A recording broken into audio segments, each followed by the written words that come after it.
আসসালামু আলাইকুম। Farzana's new recipe চ্যানেলে সবাইকে স্বাগতম। আজকে আমি মুসমুসে আলুর স্যান্ডউইচ তৈরি করে দেখাবো। রেসিপিটি এভাবে বানিয়ে আপনারা বাচ্চাদের টিফিনে বা সকাল বিকেলের নাস্তায় তৈরি করে নিতে পারবেন। দারুণ মজার এই আলুর স্যান্ডউইচ রেসিপিটি আশা করছি আপনাদের ভালো লাগবে। এই রেসিপিটি এভাবে বানিয়ে বাচ্চাদেরকে খাওয়ালে বিশেষ করে দেখবেন বাচ্চারা অনেক খুশি হয়ে যাবে। এখানে আমি রেসিপিটি তৈরি করার জন্য এখানে আমি 4টি সিদ্ধ আলু নিয়েছি। আলুগুলোকে এরকম একটি মেশার দিয়ে আমি ম্যাশ করে নিব। তো আপনারা চাইলে এই আলুগুলোকে একটি কাঁটা চামচ দিয়েও কিন্তু ম্যাশ করে নিতে পারেন। তো আমি একইভাবে সবগুলো আলু এখানে খুব ভালোভাবে ম্যাশ করে নিয়েছি। এবার এখানে আমি কিছু মশলা অ্যাড করব। তো দিয়ে দিব এখানে ধনিয়া পাতা কুচি, গরম মশলার গুঁড়া, ধনিয়া গুঁড়া, হলুদ গুঁড়া, ভাজা জিরার গুঁড়া, দিয়ে দিব চিলি ফ্লেক্স বা চিলি পাউডার, ভাজা গোলমরিচের গুঁড়া, স্বাদ মতো লবণ দিয়ে এই সবগুলো উপকরণ খুব ভালোভাবে মিশিয়ে নিব। তো আমি একটি চামচের সাহায্যে সবগুলো উপকরণ খুব ভালোভাবে মিশিয়ে নিলাম। এবার এগুলোকে আমি একটা সাইডে রেখে দিব। রেখে আমি এখানে ময়দার একটি ব্যাটার তৈরি করে নিব। আপনারা চাইলে এখানে ময়দার পরিবর্তে আটাও নিতে পারেন। দিয়ে দিলাম তার সাথে অরিগানো, ভাজা গোলমরিচের গুঁড়া, স্বাদ মতো লবণ, রুম টেম্পারেচারে থাকা পানি। এখানে আমি প্রায় 2 কাপ পরিমাণের মতো ময়দা নিয়েছি। তো পানিটাকে এখানে আমি অল্প অল্প করে দিয়ে মিশিয়ে একটি পাতলা ব্যাটার তৈরি করে নিব। তো এই ব্যাটারটি খুব বেশি পাতলা কিংবা খুব বেশি ঘন হবে না। তো এখানে আমি ময়দার ব্যাটারটিকে তৈরি করে নিয়েছি। ব্যাটারের ঘনত্বটা কীরকম হবে আপনারা দেখে নিশ্চয়ই বুঝতে পারছেন যে কীরকম পাতলা করে এই ব্যাটারটি তৈরি করে নিয়েছি। এবার এখানে আমি বেশ কিছু পাউরুটি স্লাইস নিয়েছি। পাউরুটিগুলো চারপাশে যে ব্রাউন অংশটুকু সেটুকু আমি কেটে নিয়েছি। এবার এখান থেকে 1 পিস পাউরুটি আমি নিয়ে নিলাম। পাউরুটিটি নিয়ে উপর থেকে আমি এভাবে কিছুটা চিলি সস দিয়ে দিব। আপনারা চাইলে এখানে চিলি সসের পরিবর্তে টমেটো কেচাপ বা টমেটো সসও নিতে পারেন।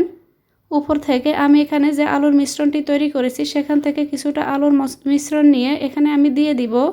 তো সমান করে চারপাশে এভাবে আমি আলুর মিশ্রণটিকে ছড়িয়ে দিলাম। এবার আমি এখানে দিয়ে দিব 1 পিস চিজ। তো আমি এখানে চিজের যে স্লাইসগুলো সেগুলো নিয়ে নিলাম। আপনারা এখানে চাইলে মোজারেলা চিজটাও নিতে পারেন। উপর থেকে আমি আরও 1 পিস পাউরুটি দিয়ে এভাবে মাঝখান থেকে আমি স্যান্ডউইচের শেপ দিয়ে কেটে নিব। তো আপনাদেরকে আমি আরও একটি স্যান্ডউইচ এখানে তৈরি করে দেখাচ্ছি। তো সেমভাবে আমি একই পদ্ধতিতে এখানে বাকি সবগুলো স্যান্ডউইচ তৈরি করে নিব। আর আজকে আমি একটু বেশি পরিমাণে স্যান্ডউইচগুলো তৈরি করছি কারণ আমি এগুলোকে সংরক্ষণ করব। কিভাবে আপনারা আলুর এই স্যান্ডউইচগুলোকে বানিয়ে সংরক্ষণ করতে পারবেন সেটিও আজকের ভিডিওতে আমি আপনাদেরকে দেখিয়ে দিব। তো আজকের এই রেসিপিতে আমি চিজ ব্যবহার করেছি। আপনারা অবশ্যই চেষ্টা করবেন চিজটা নেওয়ার জন্য।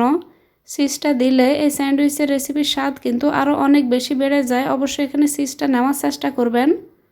তো আমি এখানে আরও একটি বানিয়ে নিচ্ছি। দিয়ে দিলাম আলুর মিশ্রণটা দিয়ে এবার উপর থেকে আরও 1 পিস চিজ দিয়ে দিলাম। দিয়ে উপর থেকে আমি পাউরুটি দিয়ে বরাবর মতো মাঝখান থেকে আমি এটিকে কেটে নিব। তো একইভাবে আমি এখানে বাকি সবগুলো স্যান্ডউইচ তৈরি করে নিয়েছি।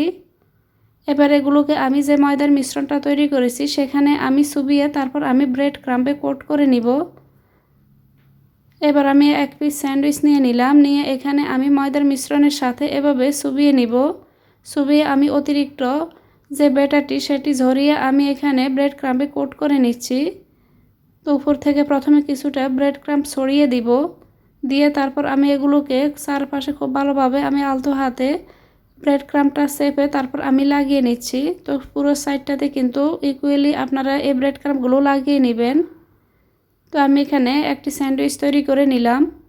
তো আরও একটি স্যান্ডউইচে আমি কিভাবে ব্রেড ক্রাম্ব কোট করে নিচ্ছি আপনাদেরকে আমি দেখিয়ে দিচ্ছি।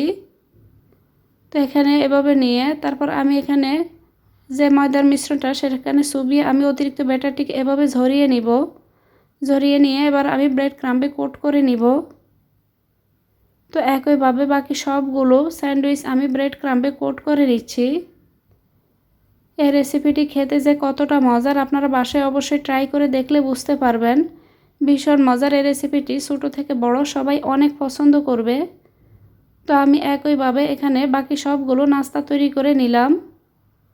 এবার এখানে আমি কিছু স্যান্ডউইচ স্টোর করব, মানে সংরক্ষণ করব। তো সংরক্ষণ করার জন্য আমি এখানে এরকম একটি প্লাস্টিকের স্কোয়ার বক্স নিয়েছি।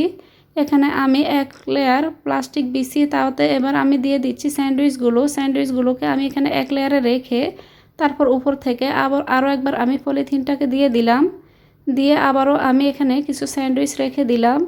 এবার উপর থেকে আমি প্লাস্টিকের দিয়ে তারপর এগুলোকে ঢেকে আমি রেখে দিব। ডিপ ফ্রিজে এভাবে রেখে আপনারা নাস্তাগুলোকে সংরক্ষণ করে খেতে পারবেন।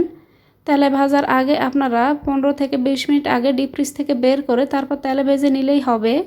তো এখানে আমি কিছু স্যান্ডউইচ তেলে ভেজে নিচ্ছি। চুলার আঁচ মিডিয়ামে রেখে তেলটাকে আমি মিডিয়াম ভালো করে গরম করে নিয়েছি।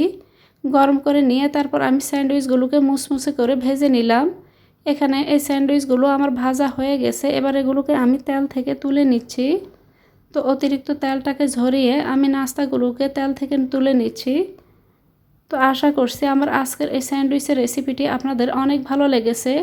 উপর থেকে মুসমুসে আর ভিতর থেকে অনেক সফট। এভাবে রেসিপিটি একবার হলো বাসায় বানিয়ে ট্রাই করে দেখবেন। এতক্ষণ এই রেসিপিটি দেখার জন্য সবাইকে অনেক ধন্যবাদ। দেখা হবে ইনশাল্লাহ পরবর্তী কোনো নতুন ও সহজ রেসিপি নিয়ে। আল্লাহর কাছে সবার সুস্থতা ও মঙ্গল কামনা করে